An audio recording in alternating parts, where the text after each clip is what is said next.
Talked about the injuries, Wayne. The Packers again go into the ball game without their starting tackles. The offensive line is a mash unit.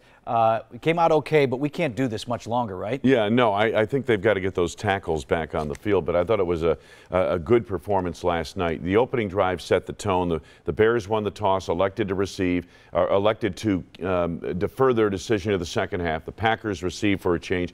And, you know, they went on a 10-play, 75-yard drive, and they started the drive by running, I believe, 3 straight running plays to begin the drive. They were moving the football on the ground. They got that offensive line of 4 guards and a center into a rhythm, and then Aaron Rodgers started spreading in some passes here and there and eventually hit Davante Adams to cap the drive. That set the tone for the night. Yeah, big defensive play by Clay Matthews coming up, forcing that fumble and allowing the Packers to get in a position to go up 14-0. Boy, that sure helps things too, doesn't it? Oh, it sure does. I mean, and he's been active all season. Clay has turned back the clock this first month of the season. If he can stay healthy, he's going to have another Pro Bowl year. A big strip sack last night, and for Clay, a historic moment because it was his 75th sack and placed him just ahead of Kabir Bajai-Villamilla, #1 in Green Bay sack annals, 75. Starting to get some questions here on Facebook. Again, leave them in the comments section, and I'll pass them on to Wayne. This one from Peter. He says, our running game needs help. Where can we get a solid running?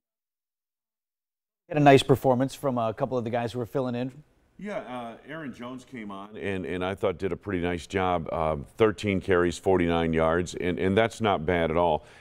Jamal Williams came on after Montgomery left with a rib injury. Jamal suffered a knee injury.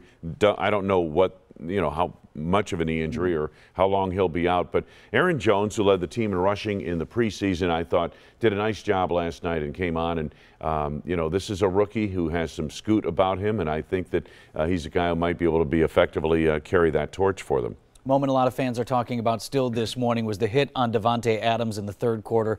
Took a head-to-head hit and left the ball game on a stretcher.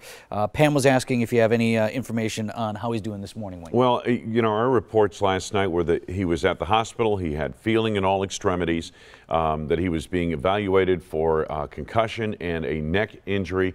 But he was awake and in control of everything and wanted to leave the hospital. I don't think he did. I think they kept him overnight. But nonetheless, all of that's positive in terms of Davante Adams from a big picture standpoint. Football-wise, we have no idea when he'll be back. Follow up on that. Eric wants to know if you think the player should have been ejected, the linebacker for the Bears, and whether or not the league will be following up on that hit. Yeah, I think a couple of things.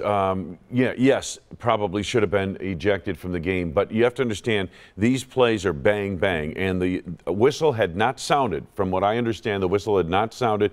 That's why Trevathan went in with that hit, but he went in, lowered the helmet, and that's the thing they're trying to get out of the game, helmet-to-helmet contact, especially in a targeting-type mode like that. Should have been thrown out of the game, but I think the officials figured that, okay, they flagged the play, and to them, it was a bang-bang type situation, and the whistle had not blown. Now, when you see that on replay, and you're watching it at home, and they slow down the replay, don't they? It looks a lot worse. But when I saw it live, it was a bang-bang play, and initially I didn't think anything more than the helmet-to-helmet hit, which we could hear up at our booth, and that was the thing that was bad. This question is from Tom. Actually more of a comment, just wants us to talk about the coaching staff a little bit, the mastery of the next man up concept. Hats off to the coaches. Usually in this time, Wayne, we get a lot of criticism for the coaches.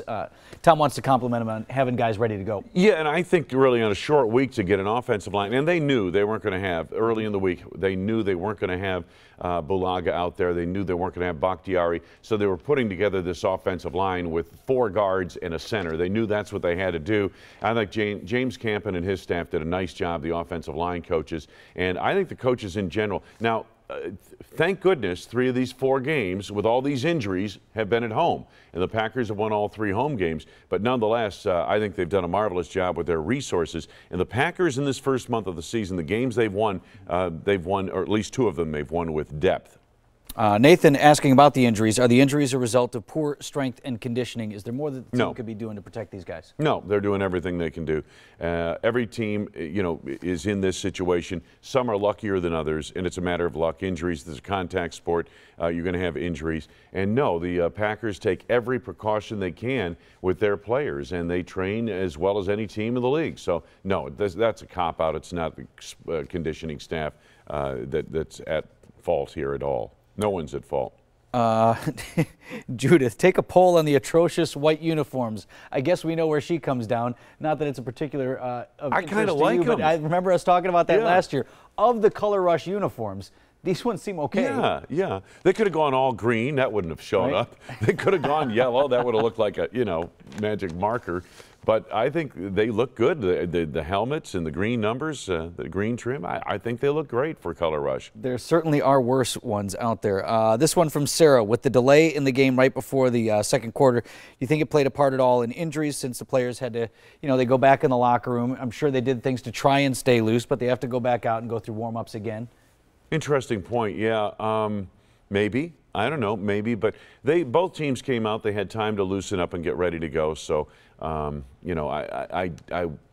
not qualified to tell you if it's hard to shut it down and start it back up again. It is. But everybody had to go through that. Sure. They didn't really seem to have an option. I don't know what it looked like for you up in the booth, Wayne, but there was some pretty good lightning around the area. There was, yeah, absolutely. And they needed to clear the bowl and get the players off the field. All right, let's look ahead to the Cowboys real quick. Cowboys coming up a week from Sunday. That should be an interesting contest down there in Dallas. Rematch of that divisional playoff game from last year was a wild affair last year, and hopefully the Packers will be a little healthier. I think they'll have Daniels back. Hopefully they have their 2 offensive tackles back, and that type of thing. But I think that the Cowboys, people have been wondering if Zeke and Dak would have sophomore slumps, and they have not. They seem to be hitting stride. They had a big win the other night. They play again this weekend, obviously, and we'll get a good look at them.